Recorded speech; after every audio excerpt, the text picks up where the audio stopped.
Hello friends, GST के next chapter में आज हम सब लोग एक साथ देखेंगे क्या? रिफंड।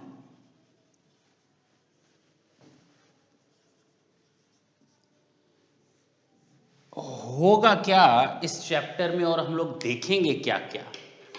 सारी डिटेल्स मैंने आपको ये फर्स्ट पेज पर दे रखी है। Whatever the matter we are just going to see or we are just going to start to do study, it has been given on your first page. क्या है ये जीएसटी का रिफंड और किसे मिलेगा रिफंड? हम लोगों ने आज तक जितने भी एक्ट देखे, प्रोविजंस देखे टैक्सेशन से रिलेटेड, नॉर्मल प्रोविजंस के बाद हम लोग रिफंड चैप्टर को जरूर करते हैं। रिफंड किस चीज का? रिफंड किस चीज का? You are an SSC and you are needed to pay the amount of tax. Then why the matter of refund arises? गलती तो इंसान से ही होती है ना। तो अगर गलती से मैंने कम टैक्स दिया है, कम इंटरेस्ट दिया है, तो मुझसे पेनाल्टी और इंटरेस्ट चार्ज किया जाता है। अगर मैंने गलती से ज्यादा टैक्स दे दिया तो क्या मुझे उस अमाउंट का रिफंड नहीं होना चाहिए? और क्या अगर सामने वाले ने जानबूझकर जो मेरा रिफंड बनता है उसको एक सर्टेन पीरियड के बाद भी हेल्ड किया हुआ है, जैसे हम कहेंगे विदहेल्ड, तो क्या उस ड्यूरेशन का मुझे इंटरेस्ट नहीं मिलना चाहिए? अगर मैंने एक्सेस पेमेंट कर दिया है बाय मिस्टेक, और कुछ और पॉइंट्स हैं जिनको अभी हम देखेंगे रिफंड में क्या क्या शामिल होंगे, रिफंड इंक्लूड्स व्हाट, अभी थोड़ी देर बाद देखेंगे। अगर मैंने एक्सेस पेमेंट किया है, मान लेते हैं एक्सेस पेमेंट, तो उस एक्सेस पेमेंट पर मुझे अपना रिफंड भी मिलेगा और इंटरेस्ट भी मिलेगा। ये दोनों चीजें मिलेंगी।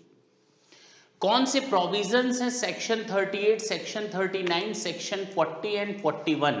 ये चार सेक्शंस हम लोग डिटेल में डिस्कस करेंगे। आज तो केवल हमारा टाइम चला जाएगा सेक्शन 38 को डिस्क्राइब करने में, रिफंड ऑफ टैक्स। क्या? Refund of tax. Next session में हम लोग सेक्शन 39, 40 एंड 41 देखेंगे। सेक्शन 39 इंटरेस्ट के बारे में बताएगा और section 40 and 41 consumer welfare fund के बारे में बताएगा। ये पूरे प्रोविजंस रिफंड को लेकर के हैं। रूल्स हैं, रिफंड रूल्स। जीएसटी में जो रिफंड रूल्स हैं उनकी भी स्टडी करनी है, वो हम लोग नेक्स्ट सेशन में देखेंगे। बट ऑब्वियस है जब प्रोविजन ही नेक्स्ट सेशन में ओवर होंगे तो रूल्स भी हम लोग नेक्स्ट सेशन में देखेंगे। इसके अलावा रिफंड के फॉर्म्स 10 फॉर्म्स हैं। जीएसटी में जो आरएफडी है, रिफंड के फॉर्म्स को हम आरएफडी 1 बोलेंगे।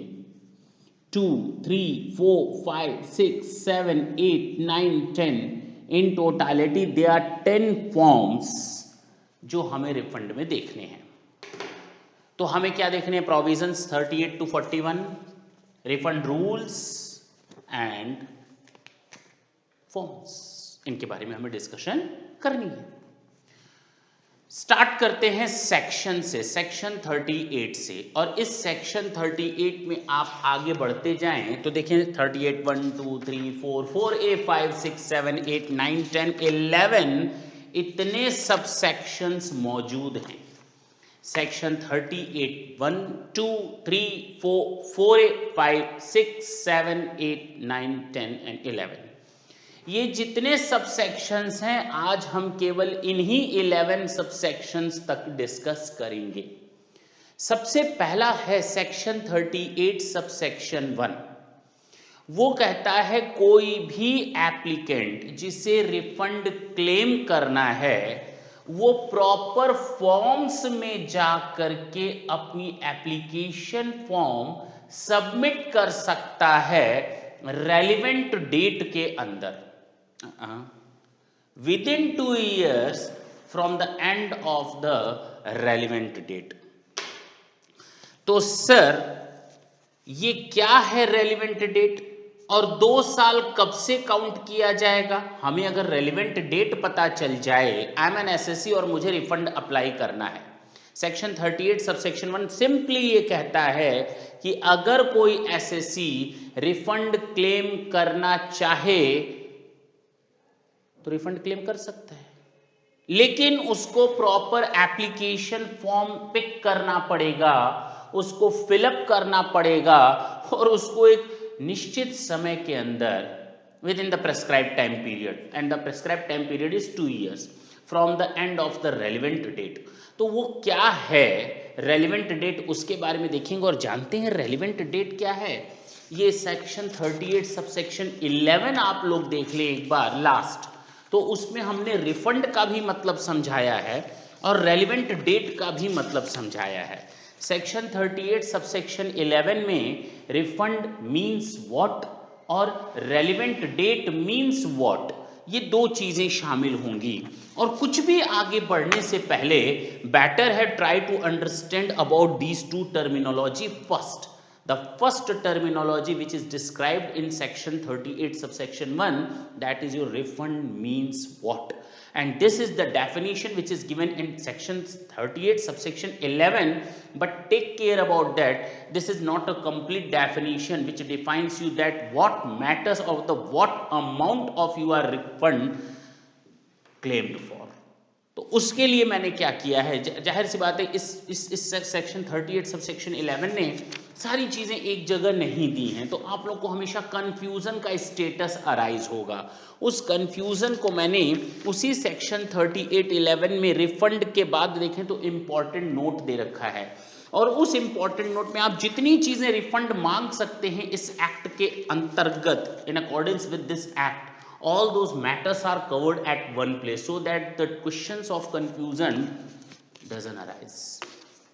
okay, क्या है ये हमारा रिफंड। रिफंड का मतलब रिफंड इंक्लूड्स, और जब हम सेक्शन के हिसाब से इसकी स्टडी करेंगे रिफंड का मतलब क्या होता है, तो कहता है रिफंड इंक्लूड्स। इंक्लूड्स का मतलब ये inclusive definition है, this is not a complete definition, is it clear? Still there are some matters which can be added further as and when those matters are required। तो refund includes देखते हैं क्या है section 38 subsection 11 में, और जरा देखेंगे बिल्कुल इत्मीनान के साथ। उसके बाद जब हम लोग सेक्शन 38 सबसेक्शन 11 पढ़ लेंगे तो फिर मैं आपको पीछे सेक्शन 38 सबसेक्शन 2 की बात करवाऊंगा। सेक्शन 38(11) का रिफंड मींस और सेक्शन 38 सबसेक्शन 2 दोनों को मर्ज करके हम इंपॉर्टेंट नोट्स में देखेंगे, जो मैंने अभी नीचे बोला लिखा है सेक्शन 38(11) में इंपॉर्टेंट नोट्स की स्टडी करेंगे, और उसमें भी मैंने 2-3 फर्दर पॉइंट ऐड किए हैं वो भी देखेंगे। तो आपको इन टोटालिटी एक इंफॉर्मेशन मिल जाएगी कि क्या क्या वो मैटर्स हैं या वो अमाउंट्स हैं जिनको हम रिफंड के लिए क्लेम कर सकते हैं। Is it clear? जी सर, बिल्कुल मालूम पड़ गया। सेक्शन 38 सबसेक्शन 11 रिफंड इंक्लूड्स, और इंक्लूड का मतलब मैंने बोल दिया this is your inclusive definition, this is not an exhaustive और exclusive definition, this is your inclusive definition. Refund of tax on goods और service exported out of India. तो अगर आप कोई सामान एक्सपोर्ट करते हैं, अगर आप कोई सर्विस एक्सपोर्ट करते हैं, एक्सपोर्ट का मतलब आउटसाइड इंडिया, यानी मैंने यहां से गुड्स बेचा आउटसाइड इंडिया, मैंने यहां से कोई सर्विसेज दी आउटसाइड इंडिया, तो जो सर्विसेज या गुड्स मैंने एक्सपोर्ट किया है उसका टैक्स मुझे वापस होगा। मेरी बात ढंग से सुनेंगे? यानी एक्सपोर्ट पर अगर आपसे टैक्स चार्ज किया गया, अभी मैंने कंप्लीट नहीं किया, अगर आपने कोई गुड्स एक्सपोर्ट किया है, अगर आपने कोई सर्विस एक्सपोर्ट की है, तो उसका टैक्स आप रिफंड क्लेम कर सकते हैं। तो refund of tax on goods and और services exported out of India. दूसरा पॉइंट, मैंने ये पेन एक्सपोर्ट की, क्या एक्सपोर्ट की? मैंने ये पेन एक्सपोर्ट की, तो पेन एक्सपोर्ट करने पर जो मुझे जीएसटी देना पड़ा उसका मैं रिफंड क्लेम कर सकता हूं। ओके, इस पेन को बनाने में मुझे जो रॉ मटेरियल यूज हुआ था या मैंने जो सीए की सर्विसेज यूज की थी तो वहां मैंने जीएसटी का पेमेंट किया होगा वहां भी, और सीए को मैंने जीएसटी यानी सर्विस टैक्स का पेमेंट किया होगा। अगर मैंने जो सामान मैं एक्सपोर्ट कर रहा हूं या जो सर्विसेज मैं एक्सपोर्ट कर रहा हूं उन सर्विसेज, एक्सपोर्टेड सर्विसेज और एक्सपोर्टेड गुड्स को मैंने बनाने के लिए कुछ गुड्स परचेस किए होंगे एज एन इनपुट और इनपुट सर्विस यूज की होंगी, तो इनपुट सर्विस और इनपुट गुड्स पर जितना भी मैंने टैक्स पे किया होगा that tax will also be refunded।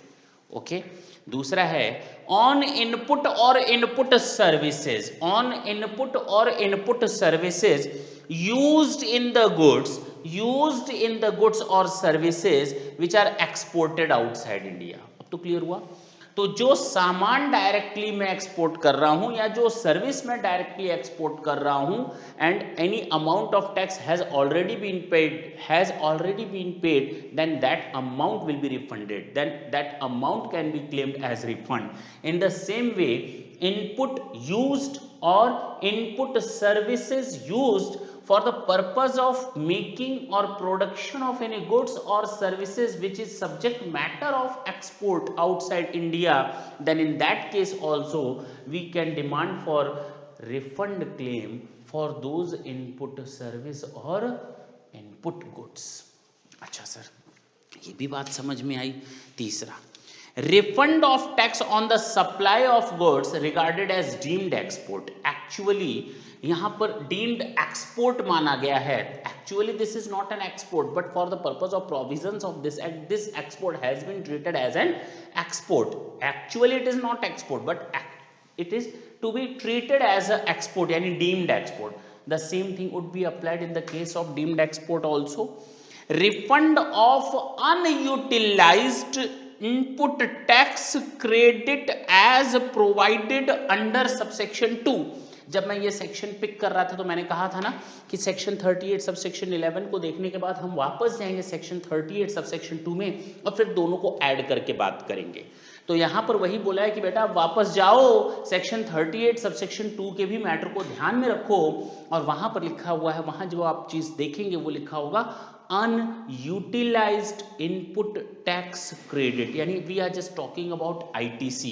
unutilized, the amount of ITC which has not been utilized till the tax period, then for that purposes we can claim the refund for that।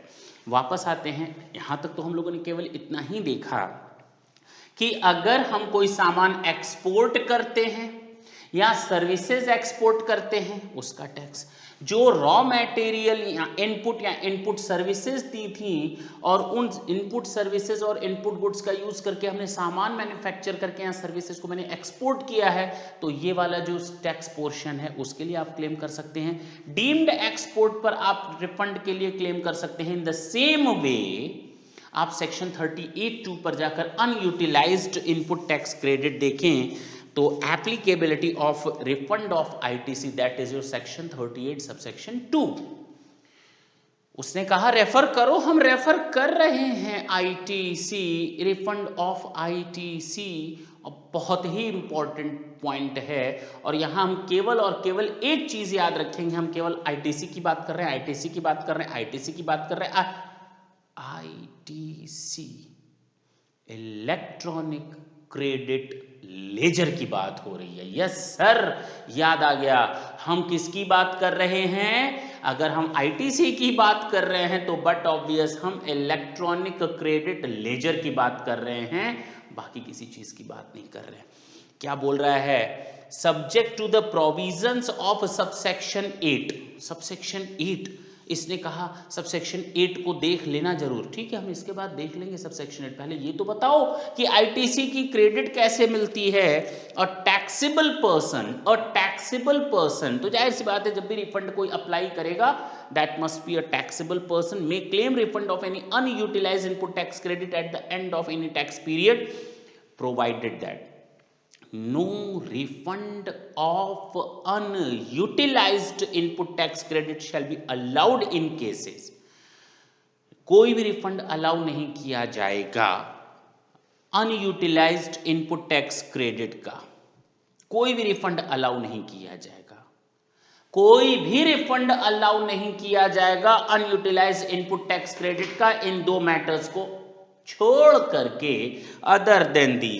other than export or in cases where the credit has accumulated on account of rate of tax on inputs being higher than the rates of tax of output। Export का matter है तब input tax credit allow हो जाएगी। अभी जो हम लोगों ने सेक्शन 38 सब सेक्शन 11 में देखा, वहां भी तो हम लोग एक्सपोर्ट की ही बात कर रहे थे, वहां पर भी हम लोग केवल एक्सपोर्ट की बात किए, प्लस डिम्ड एक्सपोर्ट के बाद हम सेक्शन 38(2) पर आ गए। यानी एक्सपोर्ट की बात हुई तो आईटीसी अगर रिलेट करता है एक्सपोर्ट के कारण, अगर हम अनयूटिलाइज नहीं कर पाए, मींस अगर आईटीसी यूटिलाइज नहीं हो पाई, अनयूटिलाइज इनपुट टैक्स क्रेडिट है, वो इसलिए है क्योंकि एक्सपोर्ट हो गया सामान, जिसके कारण हम इनपुट टैक्स क्रेडिट का यूटिलाइजेशन नहीं कर पाए, तो उस केस में आप आईटीसी का रिफंड क्लेम कर सकते हैं। और उस केस में आप आईटीसी का रिफंड क्लेम कर सकते हैं।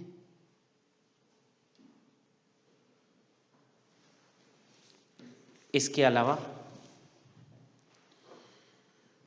where the credit has accumulated on account of rate of tax on inputs being higher than the rate of tax on output। मैं फिर से एक बार पढ़ देता हूं ताकि आपको कहीं कंफ्यूजन हो, और जहां मैं कहूं पहले दो जगहों पर अंडरलाइन कर लेंगे। Cases where the credit has accumulated, credit यानी इलेक्ट्रॉनिक क्रेडिट लेजर में क्रेडिट बढ़ता जा रहा है, प्लस होता जा रहा है, प्लस होता जा रहा है। क्यों हो रहा है? क्योंकि जब हमें इसको यूज करना है, यूज करने का मतलब हम इसको डेबिट कर रहे हैं, ये क्रेडिट हो रहा है 12% के रेट से, क्योंकि जब सामान हम खरीद रहे हैं तो इनपुट टैक्स क्रेडिट मेरी जेब से जा रहा है 12% के हिसाब से, और जब हम आउटपुट दे रहे हैं तो आउटपुट हमारा टैक्स रेट है 8% के हिसाब से, जिसके कारण ये यूटिलाइज नहीं हो पा रहा। मेरी बात समझ में आई? Our input tax credit is higher than the rate of output tax, and due to that this input tax credit is not to be used fully. Now in that case you can apply for refund, आप refund के लिए apply कर सकते हैं। 38(2) में ये 2 matters हैं, 38(2) में 2 मैटर्स हैं। पहला, अगर एक्सपोर्ट का केस है और आईटीसी मेरे पास पड़ी हुई है इसलिए क्योंकि मैं सामान को एक्सपोर्ट कर देता हूं, उस केस में। दूसरा कि जो मेरा इनपुट टैक्स क्रेडिट है वो ज्यादा है आउटपुट टैक्स के मुकाबले, आउटपुट टैक्स के कंपैरिजन में मेरा इनपुट टैक्स ज्यादा है, rate of input tax is higher than is output tax rate, जिसके कारण हमारा आईटीसी यूटिलाइज नहीं हो पा रहा एक्सपोर्ट के कारण, और input tax rate is higher than output tax rate.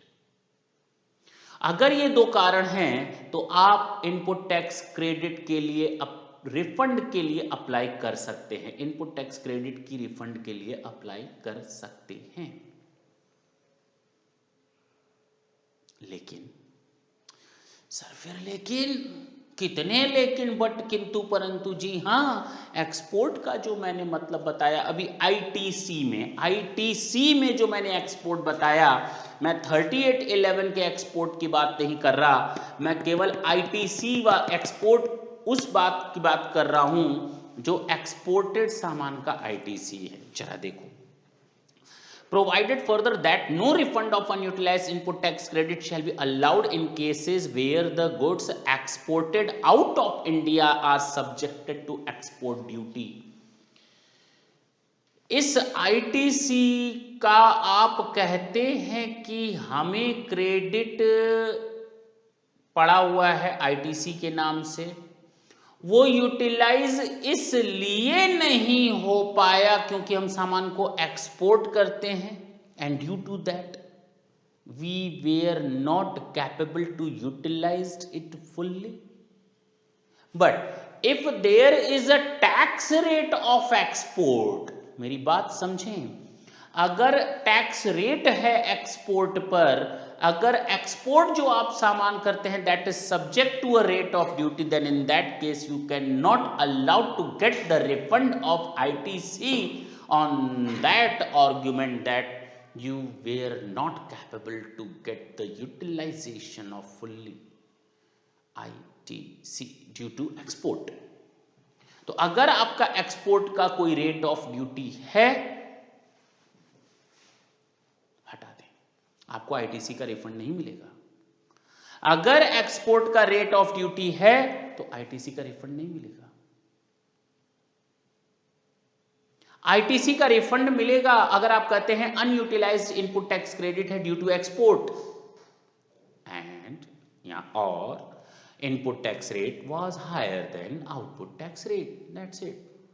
तो अगर अब मैं देखूं तो 5 पॉइंट हम लोग को समझ में आए। Refund means, refund includes goods को एक्सपोर्ट किया, सर्विसेज को एक्सपोर्ट किया, गुड्स पर जो इनपुट गुड्स था, इनपुट सर्विसेज थी, और जो सर्विसेज हैं उन पे जो इनपुट गुड्स है और इनपुट सर्विसेज हैं उनका टैक्स जो कि एक्सपोर्ट हुए हैं अल्टीमेटली। और तीसरा डीम्ड एक्सपोर्ट, और 38(2) के 2 पॉइंट्स। पहला, एक्सपोर्ट के मैटर पर आईटीसी आपको रिफंड हो जाएगा, और दूसरा आपको आईटीसी रिफंड होगा। कौन सा? आईटीसी। इन 2 पॉइंट पे केवल आईटीसी। दूसरा आईटीसी अगर आउटपुट टैक्स कम है इनपुट टैक्स के मुकाबले। तो अब हम इंपॉर्टेंट नोट्स पढ़ें। सेक्शन 38 सब सेक्शन 11 वापस जाएं। जी सर, आप जा सकते हैं, आप कहीं भी जा सकते हैं, आप कभी इधर दौड़ा रहे हैं कभी उधर दौड़ा रहे हैं। सेक्शन 38 सब सेक्शन 11 में देखें तो इंपॉर्टेंट नोट्स मैंने दिए हुए हैं, दिए ना।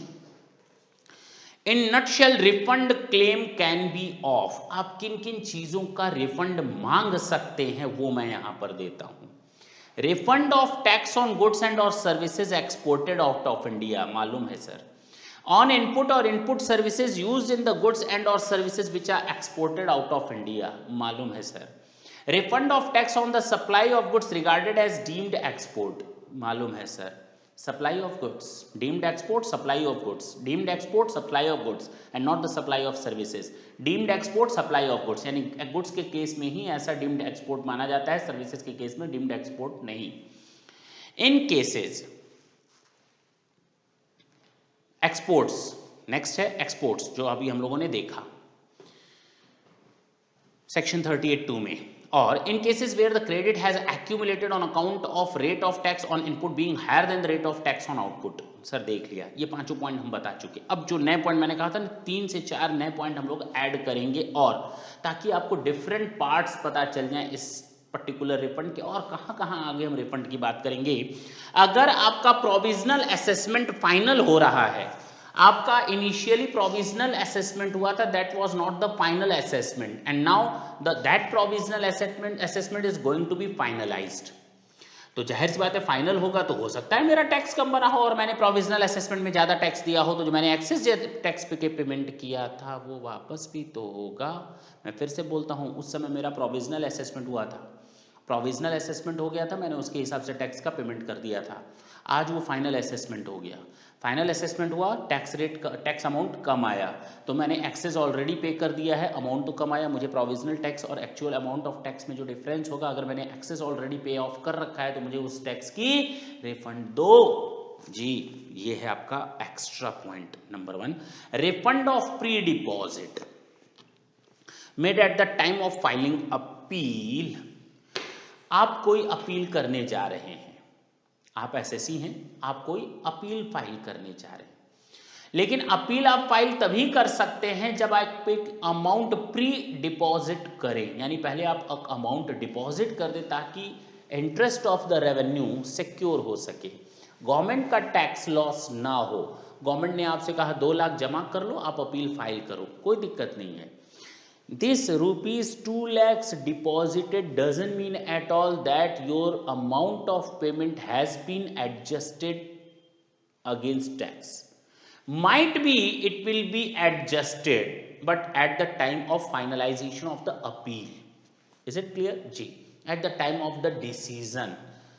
लेकिन आपने प्री डिपॉजिट कर दिया और उसके बाद अपील फाइल की। अपील फाइल करने के बाद जब डिसीजन आया 1 साल 1.5 साल बाद, ये डिसीजन आया कि आप तो सही थे, आपको तो गलत तरीके से टैक्स लगाया जा रहा था, आप डिपॉजिट नहीं करना चाहिए था, आपने एक्चुअल में ज़्यादा अमाउंट टैक्स का पे कर दिया, वापस लो। तो प्री डिपॉजिट अगर वो फाइनल जजमेंट एसएससी के फेवर में आ जाता है तो वो प्री डिपॉजिट रिफंड होगा। आया ना रिफंड जी। Excess payment of tax made due to mistake, गलती तो इंसान का कर्म है।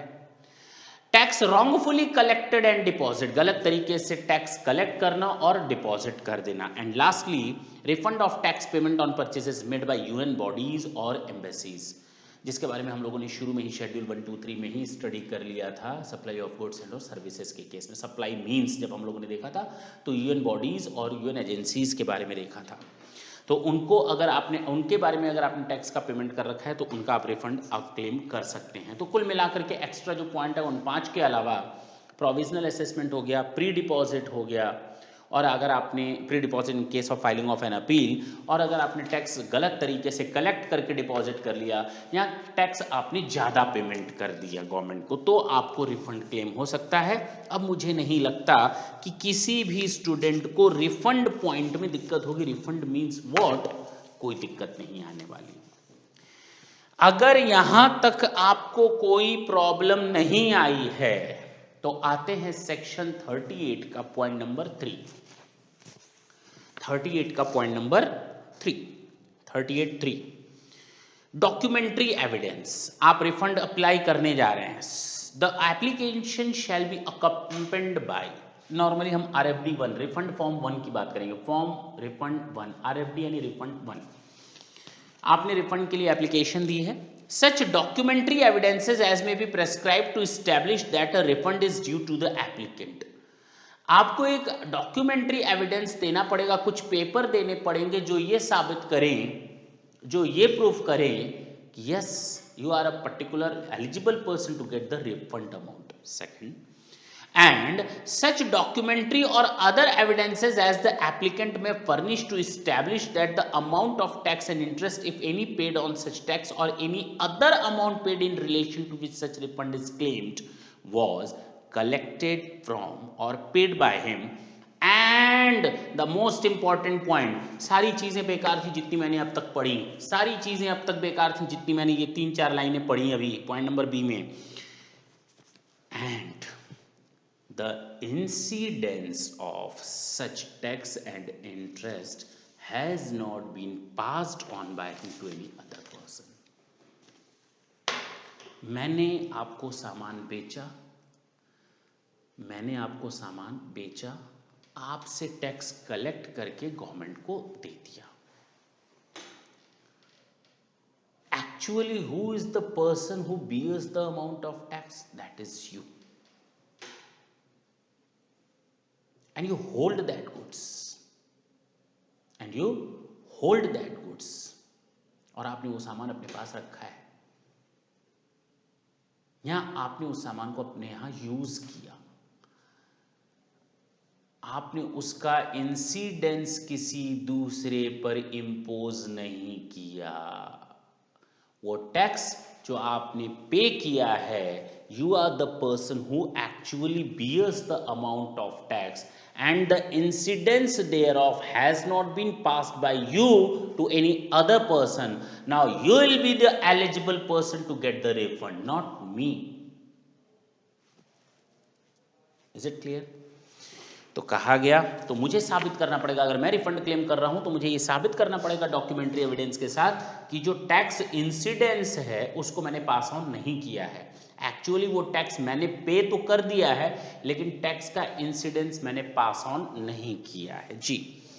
provided that where the amount claimed as refund is less than ₹5 lakh, अगर आपका रिफंड क्लेम 5 लाख तक है, 5 less than, not exact 5 lakh, less than word लिखा है, refund is less than 5 lakh, refund is up to 4,99,999, अगर इतना रिफंड आपका बनता है और आप क्लेम कर रहे हो तो डॉक्यूमेंट्री एविडेंस देने की कोई जरूरत नहीं, आपको ये प्रूफ देने की कोई जरूरत नहीं, आप केवल एक डिक्लेरेशन फाइल कर दो कि मैंने जो इंसिडेंस ऑफ टैक्स है ना वो पास ऑन नहीं किया, वो मैंने खुद बर्दाश्त किया. You have to make the declaration of that. Without that you cannot get the refund of that claim. जी, तो कहने का मतलब ये कि अगर 5 लाख रुपए से कम का रिफंड है तो आप उसे क्लेम कर सकते हो without submission of any documentary evidence. Otherwise you have to make these two things for the purpose of getting the amount of refund. The first, submit your documentary evidence, as well you have to declare that the incidence of tax has not been passed on by you and the actually incidence or the actually amount of tax has been borne by you itself. If you proves that, if you declares that, then you will get the amount of refund. Otherwise, if your refund claim is less than ₹5 lakh, it is up to 4.9999, then in that case it is of no use to have the documentary evidence, only the declaration is sufficient.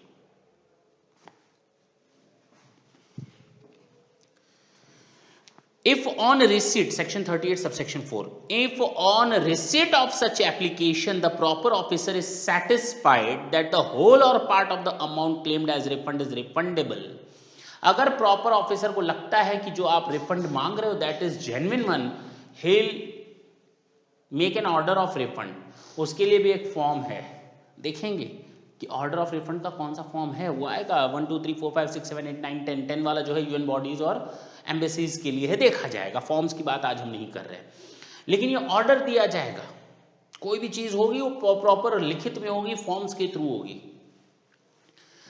वो order देगा. अगर उसे लगता है कि you are a genuine person and you are an eligible person to get the claim of refund, then he will pass an order of refund. That's it.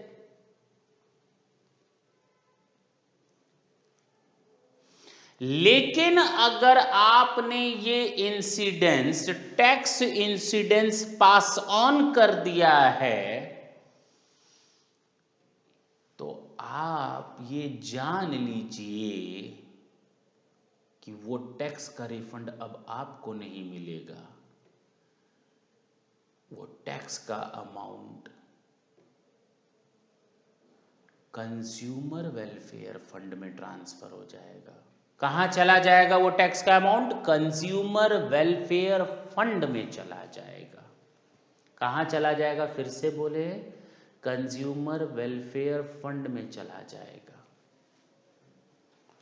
अगर आप ये प्रूव नहीं कर पाते हैं कि जो टैक्स का इंसिडेंस है वो एक्चुअली आपने बियर किया है या आपने उस टैक्स का इंसिडेंस पास ऑन कर दिया है, then the tax amount, then the refund amount will not be given to you. That particular amount will be transferred to consumer welfare fund and we will discuss about that later on under section 40 and 41. देखा जाएगा. और ये point जो मैंने अभी आपको बोला है आने वाला है. मैं फिर से बोलता हूं, section 38 subsection 4, if on receipt of any such application the proper officer is satisfied that the whole or part of the amount claimed as refund is refundable, whole or part, कुछ भी उसको उचित लगे, he may make an order accordingly and the amount so determined shall be credited to the fund. Fund star लगा लें और fund के आगे लिख दें कंज्यूमर वेलफेयर फंड. फंड के आगे आप लिख दें कंज्यूमर वेलफेयर फंड. और कौन सा ये अमाउंट होगा? Amount determined by the proper officer. must be credited to the consumer welfare fund if the tax incidence has been passed on by the SSE. Then in that case the amount will be credited to that fund, otherwise the amount will be refunded to him directly. Important point है 4A, और मैंने इसमें आपके सामने ऊपर सबसे bold letter में लिख दिया है ताकि आपका माइंड सेट रहे कि हम जो बात करने जा रहे हैं that is the SSE who are the exporters only.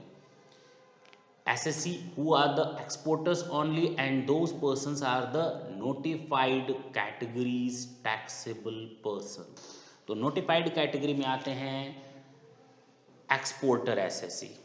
तो एक्सपोर्टर अब दिमाग में रख करके आप लोग सेक्शन 4A की बात, सेक्शन 38 सबसेक्शन 4A की बात करेंगे. नॉट विथ स्टैंडिंग एनीथिंग, ऊपर वाला जो अभी कहा था वापस कर देगा, अगर उसको लगता है सामने वाला जेन्युइन है तो उसको रिफंड क्लेम वापस ऑर्डर पास कर देगा प्रॉपर ऑफिसर, अदरवाइज उसको कंज्यूमर वेलफेयर फंड में ट्रांसफर कर देगा. इसको भूल जाओ. Not with standing anything content in this section subsection 4. Subsection 4 में मैंने जो अभी आपको बताया भूल जाओ, जो कुछ भी लिखा है मान लो कुछ भी नहीं लिखा. The proper officer may in the case of any claim for refund on account of export of goods and और services made by such category of registered taxable person as may be notified in this behalf. अगर बस इतनी जितनी मैंने line पढ़ी ना, बस इतना याद रखना. ऊपर बंदे ने क्लेम किया, प्रॉपर ऑफिसर को लगता है कि वो बंदा जेन्युइन है तो उसको वो रिफंड क्लेम ऑर्डर पास कर देगा. अगर ये एक्सपोर्टर एसएससी का केस है तो ये डॉक्यूमेंट्री एविडेंस खत्म. डॉक्यूमेंट्री एविडेंस करें सेक्शन 4.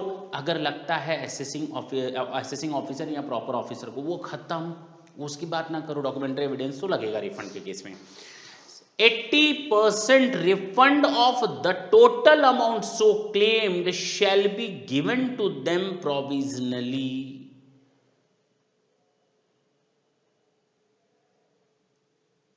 अगर मैं एक्सपोर्टर हूं, मैंने 10 लाख का रिफंड क्लेम किया है, मैं नोटिफाइड कैटेगरी में आता हूं तो 8 लाख रुपए तक का टैक्स क्रेडिट मुझे तुरंत दे दिया जाएगा प्रोविजनल बेसिस पर, उन सेफगार्ड्स और लिमिटेशंस के साथ जो रूल्स में दिए हुए हैं.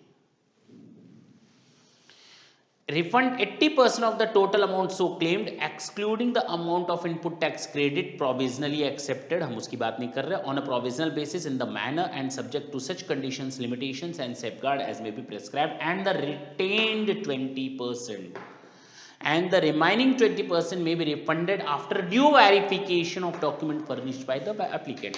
यानी अगर मैं एक्सपोर्ट एसएससी हूं then I can get the refund 80% immediately without waiting further. But rest 20% will be given by the authority, will be given by the department to me as a refund after due verification. Is it clear? तो 4 refund के लिए कहता है proper officer को genuine लगता है. 4 ये कहता है 80% तुरंत रिफंड कर दो एक्सपोर्ट एसएससी के इस केस में. Time limit for issuing order. The proper officer shall issue the order within 90 days from the date of receipt of application. जिस दिन रिफंड का ऑर्डर रिफंड के लिए एप्लीकेशन जाएगी उसके 90 दिन के अंदर ऐसा ऑर्डर पास करना होगा. अब आपको महीनों और सालों तक आपके रिफंड के लिए वेट नहीं करना पड़ेगा. गवर्नमेंट कितना सोचती है आपके बारे में, गवर्नमेंट ने कितना बढ़िया रूल बनाया है, या एक तरह से कह सकते हैं कि एक टाइम लिमिट या टाइम बाउंडेड वर्क अप कर दिया है. तारीख पे तारीख वाला हिसाब किताब नहीं मिलेगा. Within 90 days the order will be passed on by the proper officer. Within 90 days they will pass the order from the date of receipt of application. अच्छा, refund direct to the applicant account. Case मैंने बता दिया है, refund direct to the applicant account. Notwithstanding 4A क्या कहता है? 4 कहता था अदरवाइज हम कंज्यूमर वेलफेयर फंड में डाल देंगे. 4A कहता था एक्सपोर्ट एसएससी के केस में 80% देंगे. लेकिन ये कहता है कि 4 और 4A को भूल जाओ. अब the refundable amount shall instead of being credited to the fund be paid to the applicant if such amount is relatable to. Refund of tax on goods and in services exported out of India, तो export के case में सीधा सीधा आप ही के खाते में credit होगा, और on inputs use in the goods, पहला और दूसरा पॉइंट विच आर एक्सपोर्टेड। तीसरा है deemed refund of unutilise input tax credit, यानी पहला दूसरा फोर्थ एंड फिफ्थ, हाँ या ना। The tax and interest if any or any other amount paid by the applicant if he had not passed on the incidence, अगर incidence pass on नहीं किया, ये तो हमने 4 में ही आपको क्लियर कर दिया था, और मैंने कहा था ये बहुत इंपॉर्टेंट वर्ड है और मैंने उस पर बहुत ज़्यादा फोकस किया था। अगर incidence of tax has not been passed on then the SSC will get the amount of tax itself as a refund. The tax और interest borne by such other class of applicant छोड़ दें as notified. तो अगर export किया है, input services और input goods का tax था, वो भी डायरेक्ट आपको मिलेगा, और आपने incidence of tax pass on नहीं किया है तो भी आपको मिलेगा। और एक और चीज़ छूट रही है, सेक्शन 38(2) का इनपुट टैक्स क्रेडिट का अमाउंट जो एक्सपोर्ट था, और दूसरा उसमें बताया गया था 38(2) में 2 ही तो पॉइंट बताए गए थे, एक तो एक्सपोर्ट का केस बताया गया था और दूसरा output tax rate is lower than the input tax rate. जी, सेक्शन 38(8) देखते हैं, 7 छोड़ देते हैं, सेक्शन 38(8) देखते हैं, सब सेक्शन 8। प्रॉपर ऑफिसर ना, उसके पास पावर है, वो आपके टैक्स के अमाउंट को होल्ड कर सकता है, आपको रिफंड नहीं देगा। अगर उसे लगता है कि सामने वाला बंदा रिफंड तो ले लेगा लेकिन उसके खिलाफ दूसरे किसी साल का केस चल रहा है और उस पर उसका एक तो रिटर्न नहीं आया है, या उसके ऊपर उसका टैक्स ड्यू है या इंटरेस्ट ड्यू है, बनता है, उससे तो हम लोग को लेना है, लेकिन वो किसी दूसरे ईयर के बारे में रिफंड क्लेम कर रहा है, उससे हमको लेना। और असेसिंग ऑफिसर या प्रॉपर ऑफिसर को लगता है ना, that is not a genuine case, we should try to hold that amount of tax and it should not be given them as a refund, otherwise again there would be a problem to recover the amount of tax, the amount of tax we have already, then why not to do the adjustment, notwithstanding anything subsection 2 जहां पर ITC वगैरह था, where any refund is due under subsection 2 to a registered taxable person who has defaulted in furnishing any return और who is required to pay any tax interest और penalty, जो गलती किया, return नहीं जमा किया या जिसने कोई टैक्स इंटरेस्ट और पेनाल्टी नहीं दी है, द प्रॉपर ऑफिसर में, मैंने इटैलिस्ट वर्ड जो थे उनको मैंने छोड़ दिया, द प्रॉपर ऑफिसर में withhold the amount of refund due until the said person has submitted the return or paid the amount of interest, tax and penalty।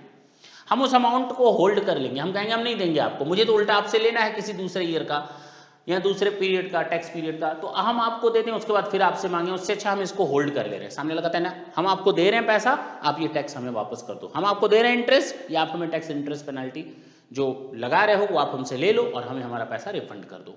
अगर वो ऐसा कर देता है, रिटर्न जमा कर देता है, इंटरेस्ट टैक्स और पेनल्टी अपनी पे कर देता है, तो हम भी कहेंगे ले जा बेटा अपना पैसा तू अपने पास रख, रिफंड अलाउ कर देंगे। Deduct from the refund due, अगर मुझे लगता है कि सामने वाला टैक्स इंटरेस्ट और पेनाल्टी नहीं जमा किया है तो हम उसके रिफंड में से उतना अमाउंट काट करके बाकी उसको वापस कर देंगे। जी,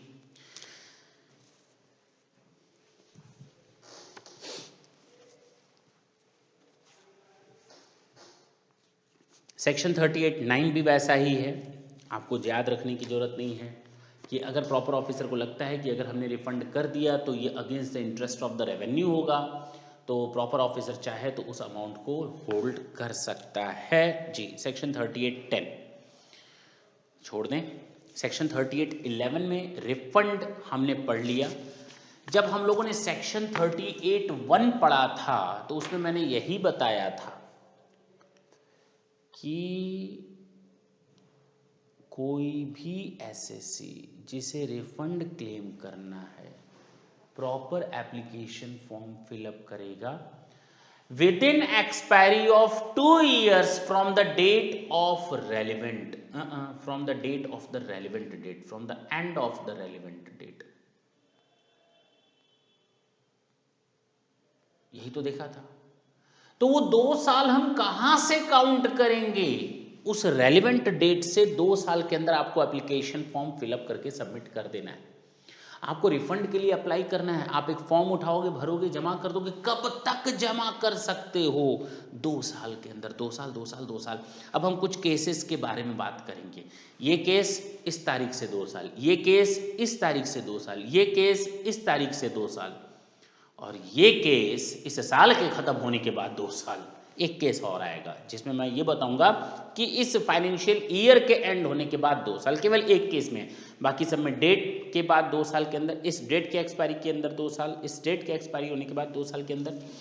ये हम लोग देखेंगे रेलिवेंट डेट। और पूरी तरह मैंने पहले एक तरह से एक्ट को लिखा हुआ है, उसके बाद मैंने एक पूरा एक कॉलम वाइज आपको डिटेलिंग की हुई है। बेटर है कि हम कॉलम वाइज डिटेलिंग पर जाएं। समरी है सामने पूरी, मैंने सिचुएशंस और रेलिवेंट डेट लिख रखी है, कहां से काउंट की जाएगी। Goods exported by sea or air, हमें रिफंड किस चीज का मिल रहा है? एक्सपोर्ट थे, गुड्स का एक्सपोर्ट, सर्विस का एक्सपोर्ट, पहला पॉइंट। दूसरा, इनपुट गुड्स, इनपुट सर्विसेज जो एक्सपोर्ट में यूज हो रहे हैं उनका रिफंड। तीसरा, deemed export, supply of goods के केस में। फोर्थ, हम लोगों ने 38(2) के 2 पॉइंट देखे थे, एक्सपोर्ट और output tax is lower than the input tax rate, उनके बारे में बात की थी। प्रोविजनल असेसमेंट, उसके बारे में बात की थी। गलती से पे कर दिया था, उसके बारे में बात की थी। यही सब तो पॉइंट देखे। अब जरा इनके बारे में बात करते हैं। अगर आपने एक्सपोर्ट की बात की है तो अब एक्सपोर्ट यहाँ तो जल से होगा या थल से होगा या वायु से होगा, नहीं समझ में आई। यहाँ तो एक्सपोर्ट आप करेंगे एयर के थ्रू, आप एक्सपोर्ट करेंगे एयर के थ्रू, आप एक्सपोर्ट करेंगे शिप के थ्रू, समुद्र के थ्रू, सी के थ्रू, या आप एक्सपोर्ट करेंगे लैंड के थ्रू, या तो आप एक्सपोर्ट करेंगे पोस्ट के through, dispatch of goods through post. तो ये 4 पॉइंट हैं। जब आप रेलिवेंट डेट कैलकुलेशन करेंगे रिफंड अप्लाई करने के लिए, किस तारीख से बेस लेंगे? 2 साल कब से? इस तारीख के बाद से 2 साल के अंदर आप रिफंड अप्लाई कर लेंगे। पहला, goods exported by sea or air, date on which such ship or aircraft leaves India, जिस दिन ऐसा शिप और एयरक्राफ्ट हिंदुस्तान छोड़ता है। हम लोगों ने उसको सी ऑफ कर दिया, टाटा और बाय बाय बोला, उस डेट से 2 साल के अंदर। और जमीन के अंदर से, जमीन से जाता है, अगर लैंड के थ्रू अगर सामान पास ऑन होता है, एक्सपोर्ट होता है, तो उस केस में जिस दिन उस व्हीकल ने फ्रंटियर ऑफ इंडिया किया, मींस फ्रंटियर को छोड़ा था, pass on the frontier of India, यानी उसने हिंदुस्तान की सरहदों को पार किया। Goods dispatch by post, the date of dispatch, simple है। Goods are return for being remade, हमने कोई सामान बेचा था और अब वो सामान वापस आ गया सर्विस के लिए। हम लोग सामान खरीदते हैं तो सर्विस की वारंटी मिलती है ना, 1 साल 2 साल। हमने किसी एक्सपोर्टर को भी इस तरह की कोई वारंटी दी थी और वो सामान हमारे पास आता है। यहाँ हमने कोई सामान लिया ही था रीमेड, रिकंडीशनिंग या रिपेयर वगैरह के लिए, कोई विदेश का आदमी हमको सामान भेजता है रिपेयर वगैरह के लिए, तो उस केस में date of entry into such place of business, तो जब मेरे वहाँ यहाँ सामान आया था उस डेट से 2 साल के अंदर हम अप्लाई करेंगे, क्योंकि सामान जब आया तो मुझे टैक्स देना पड़ा, तब हम सामान को अपने यहाँ ले आए। अब जब सामान को दोबारा हम एक्सपोर्ट करेंगे तो वो टैक्स हमें मिल जाएगा। तो date of entry into such place of business, जब वो सामान मेरे पास आया था उस डेट से 2 साल के अंदर। सर्विसेज एक्सपोर्टेड आउटसाइड इंडिया, अभी ऊपर जितनी भी बातें की थी, सप्लाई ऑफ गुड्स की बात की थी, चाहे वो एक्सपोर्ट होता है सी के थ्रू, एयर के थ्रू, व्हीकल के थ्रू, या फिर आपका पोस्ट के थ्रू। इसके बाद अब हम आते हैं services exported outside India, where supply of services is completed prior to receipt of payment. हमने अभी पेमेंट लिया नहीं, सर्विस कंप्लीट कर ली, पेमेंट मिला बाद में मिला, लेकिन services are completed before the payment is received, तो उसके लिए date of receipt of payment in convertible foreign currency. हमने आपको सर्विस दे दी, पेमेंट नहीं मिला, पेमेंट मुझे मिला उस डेट से 2 साल, पेमेंट की डेट से 2 साल, पेमेंट की डेट से 2 साल। Where payment has been received in advance prior to the date of issue of invoice, हमने इनवॉइस इशू नहीं किया लेकिन हमने आपसे पेमेंट ले लिया, तो from the date of invoice 2 साल। Tax becomes refundable as a consequences of judgment, decree, order or direction. हमें टैक्स वापस हो रहा है, क्यों? क्योंकि कोर्ट का केस आया। हमें टैक्स वापस हो रहा है, क्यों? क्योंकि ट्रिब्यूनल का जजमेंट आ गया। हमें टैक्स वापस हो रहा है, क्यों? क्योंकि अपीलेट अथॉरिटी ने हमें वापस किया है। तो अगर उनका कोई जजमेंट है, डिक्री है, डायरेक्शंस है, उनके कारण हमको कोई रिफंड क्लेम होता है, तो जिस दिन से ऐसा डेट ऑफ कम्युनिकेशन, जिस दिन से हमको ऐसा जजमेंट कम्युनिकेट हुआ है, उस दिन से 2 साल के अंदर हम रिफंड अप्लाई, हमें पता तो चले, उस दिन से 2 साल हम रिफंड अप्लाई कर सकते हैं। Refund of unutilised ITC, the most important, मैंने शुरू में ही कहा कि कुछ गड़बड़ आएगा, बस ये गड़बड़ आ गया। अनयूटिलाइज सेक्शन 38(2) वाला matter, end of the financial year in which such claim arises, end of the financial year in which the claim arises, end of the financial year, अभी तक date date date date date 2 साल, अब year पे खत्म होने के बाद 2 साल। In which such claim arises, tax is paid provisionally under this act, date of adjustment of tax after final assessment। तो प्रोविजनल टैक्स था, उसका रिफंड मुझे मिल रहा है, तो जिस दिन फाइनल असेसमेंट हुआ है उस दिन से 2 साल के अंदर मुझे रिफंड क्लेम करना पड़ेगा, अपने आप नहीं आएगा। रिफंड क्लेम करने के लिए मुझे फॉर्म फिलअप करना ही पड़ेगा। आज हम लोगों ने सेक्शन 38 देखा, बहुत ही सिंपल था। हमें नहीं लगता किसी को कोई दिक्कत आई होगी, कहीं कोई प्रॉब्लम या इश्यूज आए हुए होंगे। हाँ, जहाँ तक बात है थोड़े और डिटेल में जाने की, तो नेक्स्ट क्लास अभी बची हुई है। अभी तो मैंने आपको केवल सेक्शन वाइज डिटेलिंग कर दी। अब इसके बाद हम लोग रूल्स देखेंगे, क्या वो जीएसटी के ड्राफ्ट रूल्स है, और उसके बाद हम लोग देखेंगे कौन कौन से फॉर्म्स हैं। Thank you, thanks a lot.